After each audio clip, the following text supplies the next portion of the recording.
শৰ্মা মুৰ্দাবাদ শৰ্মা মুৰ্দাবাদ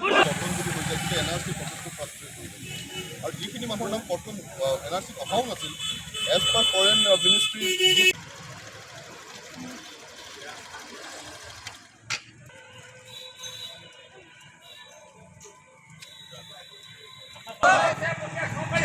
অৱগত যে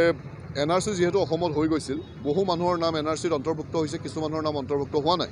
NRCত যিখিনি মানুহৰ নাম অন্তৰ্ভুক্ত হৈছে সেইখিনি মানুহৰ নাম যদি কৰ্তন হৈ যায় SRৰ নামত তেতিয়াহ'লে কিন্তু NRC প্ৰচেছটো ফ্ৰাষ্ট্ৰেট হৈ যাব সেয়েহে আমি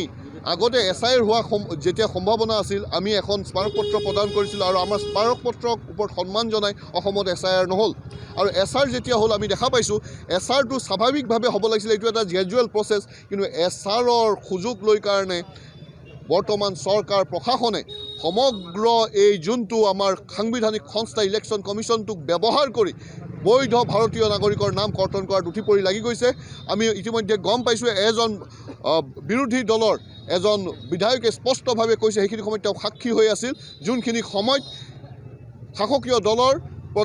প্ৰদেশ বিজেপিৰ সভাপতি দিলীপ শইকীয়া ডাঙৰীয়াই বুথ লেভেলৰলৈকে জিলা লেভেলৰ ব্লক লেভেলৰ তেওঁলোকৰ বিষয়ববীয়াবোৰক তেওঁ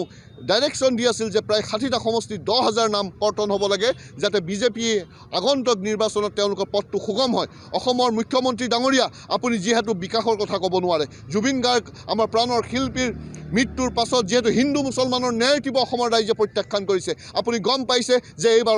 অসমৰ ৰাইজে আপোনাৰ চৰকাৰখন ব্ৰহ্মপুত্ৰত দলিয়াই পেলাবলৈ থিৰাং কৰিছে সেয়েহে আপুনি এটা ফ্ৰী এণ্ড ফেয়াৰ ইলেকশ্যনক ভয় কৰি আছে আৰু সেয়েহে বৈধ ভাৰতীয় নাগৰিকক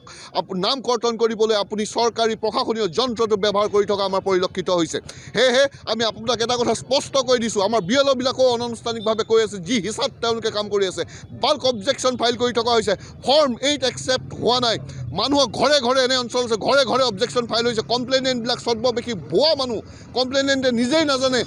তেওঁলোকে কমপ্লেইন ফাইল কৰিছে ইয়াৰ পৰা যদি আপোনালোকে আঁতৰি নাহে তেতিয়াহ'লে কিন্তু আমি এটা কথা স্পষ্ট কৰি দিছোঁ ইতিমধ্যে 21 তাৰিখে প্ৰতিখন অসমৰ জিলা সদৰ তথা মহকুমা সদৰত আমি আন্দোলনৰ কাৰ্যসূচী আমি ঘোষণা কৰিছোঁ আৰু তাৰ পিছৰ মুহূৰ্তত আমি ৰাজপথ কপাম লগতে যিহেতু এই নলবাৰী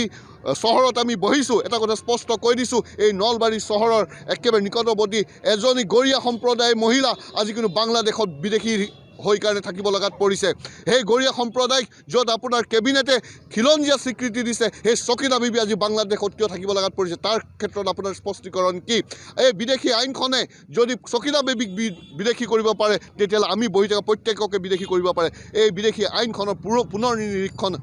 আমি দৰকাৰ অনুভৱ কৰোঁ শেষত আমি স্পষ্টভাৱে ক'ব বিচাৰোঁ যে SR সংক্ৰান্ত যিখিনি বেমেজালি হৈছে চৰকাৰী ষড়যন্ত্ৰ হৈছে সেইখিনি ইয়াতে শেষ হ'ব লাগিব আৰু বিদেশী আইনখন পুনৰীক্ষণ হ'ব লাগিব আৰু চকিনা বিবি আৰু এনেধৰণৰ বৈধ ভাৰতীয় নাগৰিক যোনে আইনৰ চক্ৰান্তত বা আইনৰ মেৰ প্ৰাকত পৰি আজি বিদেশৰ ভূমিত আছে তেওঁলোকক অসমত পুনৰ ঘূৰাই আনিব লাগিব ধন্যবাদ যিকোনো খবৰৰ বাবে যোগাযোগ কৰক আমাৰ এই নম্বৰত 9181 307 2221